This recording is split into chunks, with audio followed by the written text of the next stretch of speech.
जिस युद्ध में जंगी जेट बम बरसा रहे हैं।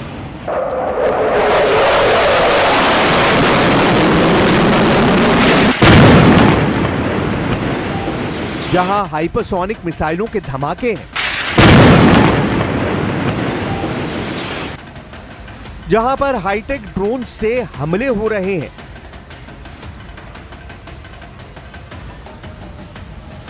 वहां रूस ने लड़ाकू ट्रेन भी दौड़ा दी है।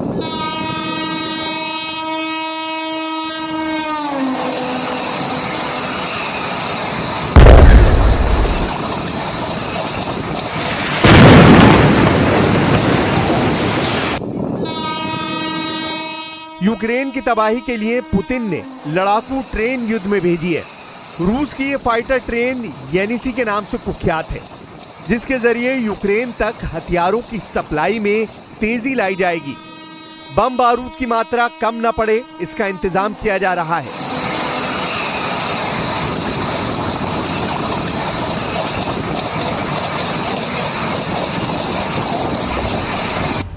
वहीं यूक्रेन को ट्रंप ने जबरदस्त झटका दिया है।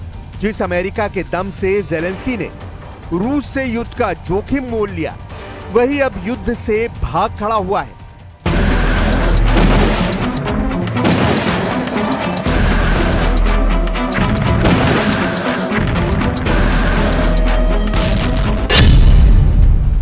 ट्रंप ने ज़ेलेंस्की को कहा है कि एक भी बम नहीं मिलेगा।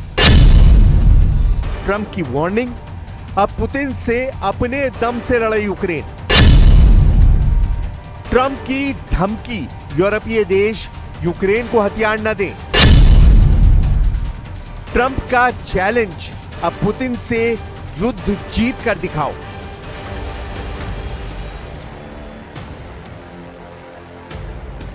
यूक्रेन को ये दिन देखने पड़ेंगे, किसी ने नहीं सोचा था। सुपर पावर अमेरिका इस तरह यूक्रेन को युद्ध में अकेला छोड़ेगा, इसकी कल्पना भी नेटो फोर्सेस ने नहीं की।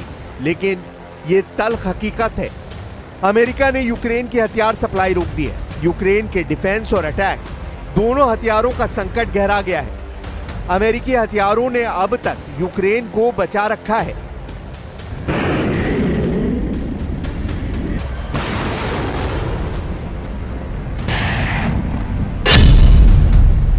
मगर जब यूक्रेन के पास न पेट्रियट एयर डिफेंस सिस्टम होगा, ना ही नासम्स एयर डिफेंस सिस्टम, ना हाइमार्स मल्टी रॉकेट सिस्टम, ना ही 155 मिलीमीटर वाले तोप के गोले, तो यूक्रेन बचेगा कैसे?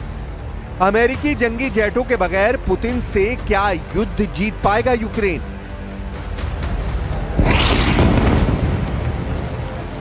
युद्ध जीतना तो बहुत बड़ी बात है, यूक्रेन बच भी पाएगा ये भी कहना मुश्किल है।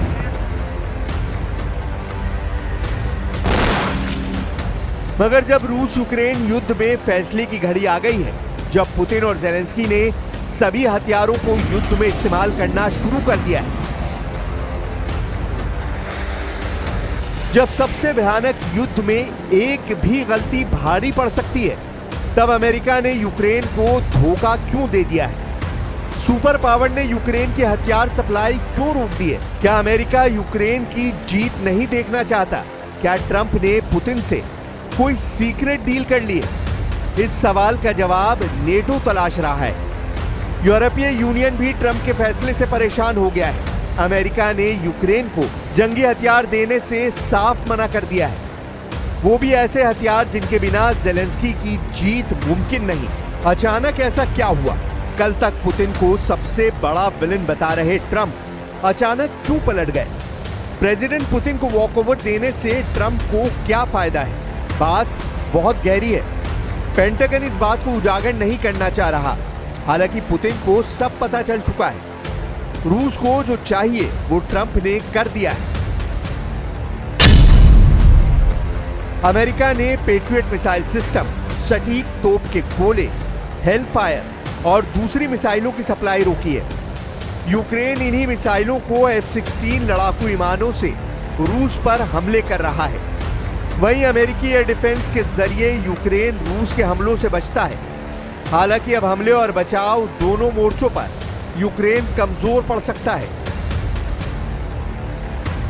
क्रेमलिन ने दावा किया है कि ट्रंप ने यूक्रेन की हथियार सप्लाई इसलिए रोकी है क्योंकि अमेरिका का हथियार भंडार खाली होता जा रहा है। यूक्रेन को हथियारों की जितनी जरूरत है उसे अब अमेरिका पूरी भी नहीं कर सकता है। हालांकि रूस ने जैसे ही सूमे का किला जीत लिया, युद्ध की बाजी बदल जाएगी। सूमे रणनीतिक लिहाज से सबसे अहम गढ़ है। जेलेंस्की के गढ़ कहे जाने वाले कीव से सूमे की दूरी सिर्फ 330 किलोमीटर है। जमीनी रास्ते से देखें तो सिर्फ 5 घंटे के भीतर सूमे से कीव तक पहुंचा जा सकता है। हवाई रास्ते से ये दूरी सिर्फ 1.5 घंटे में पूरी की जा सकती है। कीव पर बढ़ते खतरे को देखते हुए यूक्रेन के विदेश मंत्री ने पश्चिमी देशों से युद्ध में साथ आने की अपील की है।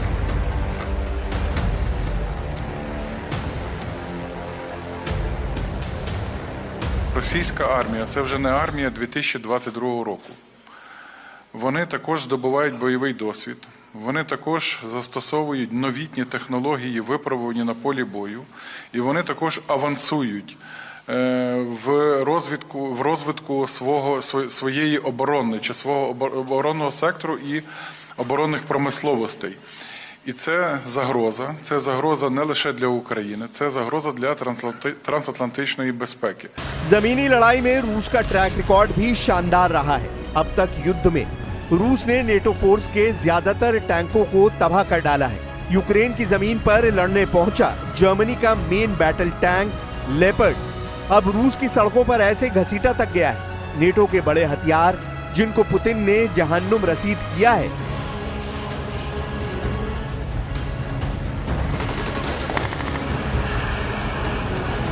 मतलब यूक्रेन को अब नेटो फोर्सेस और यूरोपीय देशों के हथियारों से ही युद्ध जीतना होगा। मगर यूरोपीय देश कितने दिन पुतिन से दुश्मनी निभाएंगे ये कहा नहीं जा सकता है। फ्रांस के राष्ट्रपति मैक्रोन ने पुतिन से फोन पर बात की है। यह बातचीत 2 घंटे लंबी चली। दोनों नेताओं ने यूक्रेन और ईरान के युद्ध पर बात की है, जिसमें मैक्रोन ने युद्ध विराम समझौते की अपील पुतिन से की है।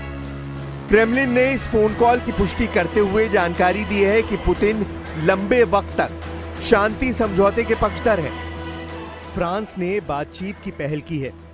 प्रेसिडेंट पुतिन भी बातचीत के लिए तत्पर हैं। दोनों में विस्तार से विचारों का आदान प्रदान हुआ। यह संवाद का अच्छा अवसर था। फिलहाल फोन पर वार्ता ही काफी है। जब भी युद्ध समझौते की बात हुई, पुतिन ने वेलकम किया। उन्होंने ट्रंप से भी पीस डील करने की कोशिश की, लेकिन पुतिन की शर्तों पर युद्ध विराम के लिए जेलेंस्की तैयार नहीं हुए। तुर्की में कई दौर की बैठकें भी बेनतीजा रहीं, जिससे भड़के पुतिन ने पूरे यूक्रेन पर कब्जे की धमकी दे डाली है। रूस अब अपने इसी मिशन को कंप्लीट करने में जुटा है। इसके लिए ड्रोन और मिसाइलों से यूक्रेन के शहरों को जलाया जा रहा है। यूक्रेन भी रूस पर पलटवार करने में देर नहीं कर रहा, मगर जब यूक्रेन के पास हथियार ही नहीं बचेंगे तो वो युद्ध कैसे लड़ेगा। यूरोपीय देशों से मदद मिलती रही तो भी यूक्रेन का जीतना मुश्किल है। युद्ध जितने ज्यादा दिन खिंचता जाएगा, परमाणु युद्ध का खतरा बढ़ता जाएगा।